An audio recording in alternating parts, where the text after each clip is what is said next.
We continue now at the top of Daf Yomi Gemara in Meseches Bava Basra. This is Bava Basra Daf 19a. On the previous Summit, the Gemara was explaining the machlokas in the Mishnah between the Rabbanan and Rabbi Yossi, whether an owner of chardal, an owner of mustard, has to distance that chardal from the devorim, from the bees. And ultimately, the Gemara said the main machlokas is whether the bees also cause damage to the mustard. The Rabbanan hold the bees do not cause damage to the mustard, because if we're talking about the mustard seeds, lo mashkachas le, they can't find the mustard seeds, they can't access them. And ibetarf, if we're talking about the leaves, hadar pari, the leaves will grow back, so that's not considered to be damage. And the Gemara continues at the two dots. The Mishnah said, "Velo nivreches hakofsin v'chulu." It said you have to distance the launderer's pond from a wall because that causes damage. The Mishnah said it has to be 3 tvachim away.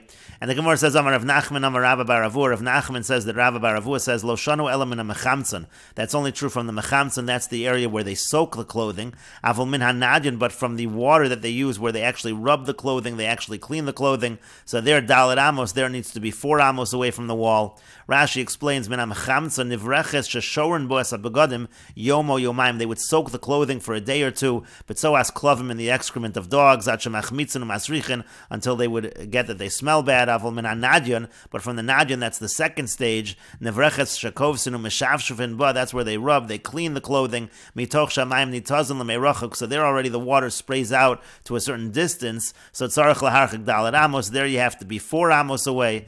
Again, so that's the distinction. Our Mishnah is talking about the mechamtzon, but the nadyan is dalet amos, and the Gemara says Tanya nami hachi. We have a brisa that says this as well. Nivreches hakovsin dalet amos. The nivreches hakovsin is 4 amos. V'anantanan gimel tvachim, but it said in our Mishnah 3 tvachim.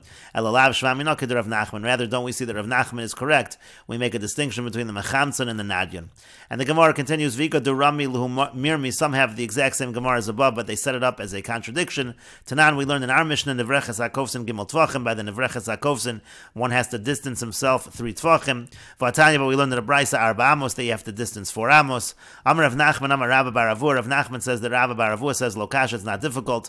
Kan min ha-mechamtzon, kan min ha-nadyan. In one case, we're talking from the mechamtzon where it's soaking. There it's just 3 tvachim, but the nadyan where they're really doing the cleaning, it has to be 4 amos. Rav Chia bereid Rav Avya masni la behedya. Rav Chia, the son of Rav Avya, he taught it explicitly. Elim ken hirchik misfas mechamtzon. It says explicitly you have to distance from the mechamtzon v'lakosel, from the wall gimel tvachim. The mechamtzon has to be away from the wall 3 tvachim. And the Gemara continues, v'sod besid, you have to plaster with lime. This is talking about the first part of the Mishnah. The first part of the Mishnah said, in the first part of the Mishnah it said you have to distance oneself, and then it said plaster with lime. And the Gemara wants to clarify, who they asked the following question. V'sod besid tanan, is it with a vav, and you also have to plaster besides for the fact that you have to distance yourself? Oh, Dilmar, maybe osad besid. Maybe what it means to say is that either, let's say you're digging the pit, you have to distance it from the other pit, or you have to plaster it with lime. Maybe it means one or the other. Osad besid tanan, should it be with the word o? Again, it means one or the other. And the Gemara says, Pshita divisad besid tanan. It is obvious that in the first part of the Mishnah, it must be with a vav. It must be that you have to do both of them. Because if it would enter your mind the osad besid tanan, then it means or you have to plaster with lime. So the end of the Mishnah certainly was o. So imkain leir vinu v'lisninu. So if that was the case, you could just put together the beginning and the end of the Mishnah because it's all the same idea. So it must be that it's different. And the Gemara says, no, dilma mishum de lo dami. Maybe really it is the same thing. Meaning to say, maybe just like the end of the Mishnah, it's osad besid. Maybe also in the beginning of the Mishnah, it's also osad besid. But the reason why they didn't put the beginning of the Mishnah and the end of the Mishnah together is because they're different kinds of damage. Dilma mishum de lo dami hay hazeka. Maybe the damage in the first part of the Mishnah is not the same as the damage in the second part of the Mishnah, because reisha hazeka de mesuna, because in the beginning of the Mishnah it's a damage that happens from the moisture, and seifa hazeka de havla. At the end of the Mishnah we're talking about damages that happen because of the heat. And Rashi explains, Hachi Garcina, and this is the proper text, Osad besid tanan, should it be with an O, meaning to say, or you plaster it, Kilomar O Yarchik Osad, meaning to say, the first part of the Mishnah is saying you have to either distance the pit, or you put lime, you plaster it. And Rashi continues, the Gemara said that the first part of the Mishnah must be Visad Besid, because otherwise, Larvini, you could have just mixed the first and second parts of the Mishnah together, meaning Latarti Bavi Reishu Mitziyasa, meaning that first part of the Mishnah and the middle part of the Mishnah, just put them together. Tahasam Osad Besid Tanan, because we know that in the middle case of the Mishnah, that was talking about distancing the residue, the refuse from the olives, so there it certainly is Osad Besid. Elamidalo Arvina, but from the fact we didn't combine them, Shmami no Devaresha Visad Besid Tanan, you see that in the Reish, in the beginning of the Mishnah, you have to do both. You also have to plaster. To be on tarvayu harchaka v'sid, that you need both of them. You need distance, and you also need the lime. That's what the Gemara said. And then the Gemara suggested maybe that's not true. Maybe really their osad b'sid is in both of them, and the reason why they're separated is because it's a different kind of damage. It's different kinds of damage. And the Gemara continues, Tashma, coming here the following proof. We brought this earlier. Rabbi Yehuda says, Sela habab yadayim. Let's say you have a rock which crumbles in the hand. It crumbles easily. So zeh chofer boro mikan v'zeh chofer boro mikan. This one digs his pit in his property. The other one digs in his property. Zeh marcha gimel tvachim v'sod b'sid. This one distances 3 tvachim and plasters it with lime. V'zeh marcha gimel tvachim v'sod b'sid. And this one also distances 3 tvachim and plasters it with lime. And so the Gemara now says, Taima debab yadayim. The reason why you need both over here is because it's earth that easily crumbles. Halo bab yadayim. But if it didn't easily crumble low, then you wouldn't need to do both. That's a proof that in our Mishnah it's osad b'sid. And the Gemara says that might not be the case. Hu adin daf agav the lo bab yadayim. It could be that even if it didn't crumble in one's hand, nami sad b'sid. Also in that situation, you would have to plaster as well. Ubab yadayim etzrichalei. And maybe the reason why this brisa chooses a case of bab yadayim is because it's necessary. Sal kadai tachamina, because one might have thought, kevan de bab yadayim, since it crumbles in the hand, liboy rav chatzvei. Maybe you need more of a distance. You need more than 3 tvachim. Kamash malan. That's what the brisa is saying, that it's the same 3 tvachim that are required. And the Gemara continues at the 2 dots. The Mishnah said, Marchikin es hagefes v'es hazevel v'es hamelech v'es haslam. One has to distance the residue from the olives and the manure and the salt and the rocks. You have to distance those from the neighbor's wall because they cause damage. And the Gemara says, Tanan Hasan, we learned in a Mishnah over there, this is a Mishnah Mesechet Shabbos. It says, B'amet tomnin uv'amayim tomnin. In what are you allowed to insulate food on Shabbos?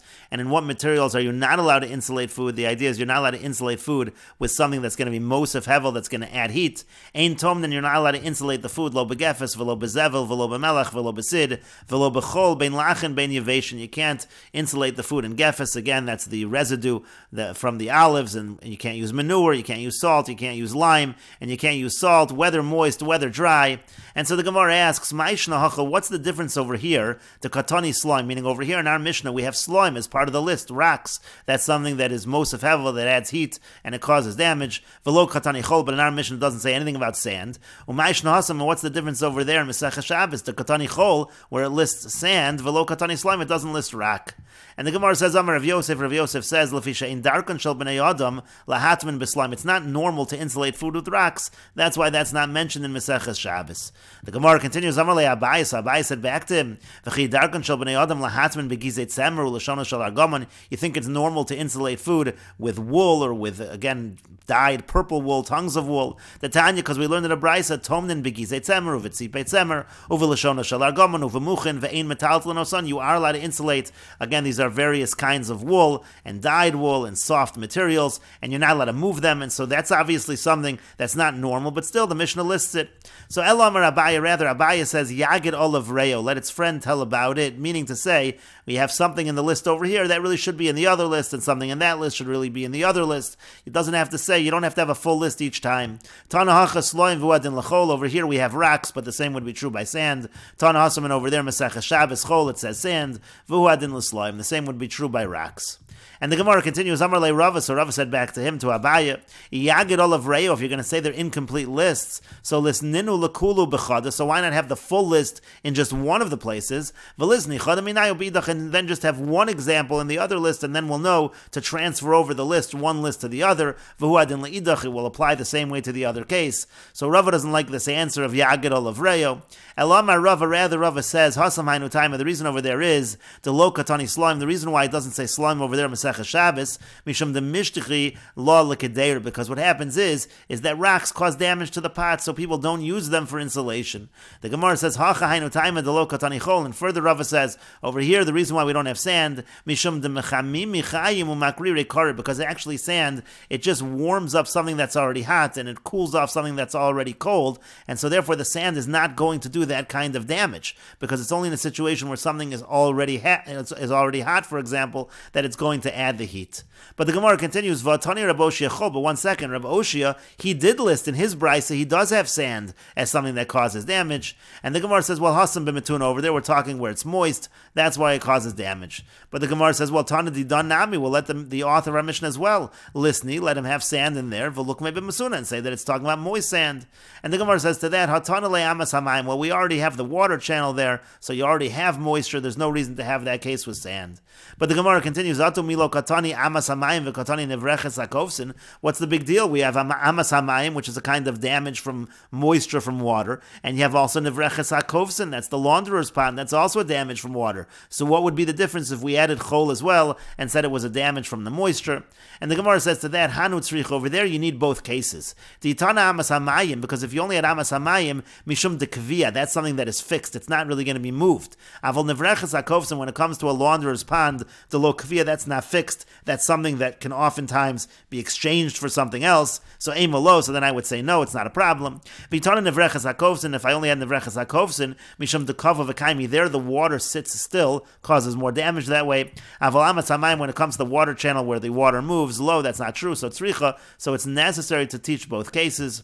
And Rashi explains, b'mesuna, again talking about moisture, eitzel hezek l'chluach shana, uv'chol lach, in other words, Reb Oshi was talking about when it's moist sand, it was damaged because of the moisture. V'lo eitzel hezek hevel, he wasn't talking about damage and because of the heat. And nevreches kovsin lo kavia ka'amas hamayim, and nevreches kovsin is not something that's as permanent as an amas hamayim. Sha'amas hamayim asuyin lios shama olamas, when someone has a water channel, it is meant to be there all the time. It's meant to be there forever. Avol koves pamim shemeshtana lumnas acheres, when it comes to a launderer, sometimes he changes to a different craft, and therefore he exchanges it for something else. And the kavo v'kaimi, where the water is sitting still, v'lechluchan kasha, therefore the moisture is more damaging, yoser mishal mayim chaim, more than water that is moving along. And the Gemara continues at the 2 dots. The Mishnah said, Marchikin es hazroim v'es hamachresha v'chula, one has to distance the seeds, and also plowing, and also urine, it said, from the wall. It has to be 3 tvachim away from the wall of the neighbor. And the Gemara says, Zuroim teipok le mishum machresha, when it comes to planting, don't you have to plow first before you plant? So what do you have to mention the planting of the seeds? Already the plowing is a problem. And the Gemara says, b'mapolas yad, you can plant with one hand motion, meaning you can plant without plowing, that is possible, and that is going to be problematic if it's too close to the neighbor's wall. And the Gemara says, machresha, well, when it comes to plowing, v'teipok le mishum zuroim, it should be a problem, because why are you plowing? Because you're going to put seeds in. We already said seeds are a problem, so why do you have to say plowing? And the Gemara says, b'chorish lo ilanos, it's possible that you're plowing because you intend to plant trees in this property. But the Gemara says, v'teipok le mishum maya, but if you intend to plant trees, isn't there going to be some kind of irrigation involved? It should be a problem because of the water.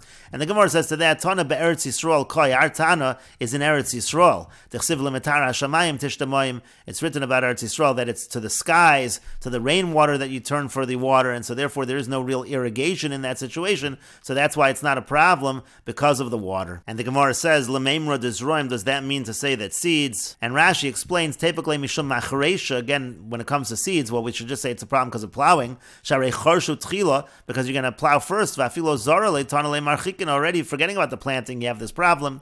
And b'mapolas yad, you could always plant with one motion of the hand, shezora below charish, it's possible to plant without plowing, chofer b'mara ve'eno mamik koma kamachrisha, let's say you use the hoe, you're not going to go as deep as you do when you're doing with a traditional plow. V'teipok le mishum zuroim, and then the Gemara said, well, for plowing, which should be a problem, because you're going to put seeds over there, shestam chorsh and sofan lezroa, because when you plow, the idea is you're going to put in seeds, v'akatani zroim, it already says seeds are a problem. B'chorish li ilanos, the Gemara says, well, you could be plowing for trees, sheyesham ilanos miyamim rabim. Now Rashi explains, the trees have already been there, it's been there for a long time. Ubalachrosh tachteim lashbichan, you want to plow underneath them, because that improves the trees, that's what it could be talking about in our Mishnah. But then the Gemara said, v'teipok le mishamai, well, if there are trees over here, that should be a problem because you have to irrigate. Shetzarach lashkos and tamid, trees always have to be irrigated. V'keven di'afshar lizroim below mayim, since it's impossible to have seeds without water, lama le lemisninu, why does it have to teach it over here? Atana le hezek de luchluch eitzel kosel, we already know that the moisture damages the wall, and we will continue with this discussion in the next video on Daf Yud Tes Amud Beis.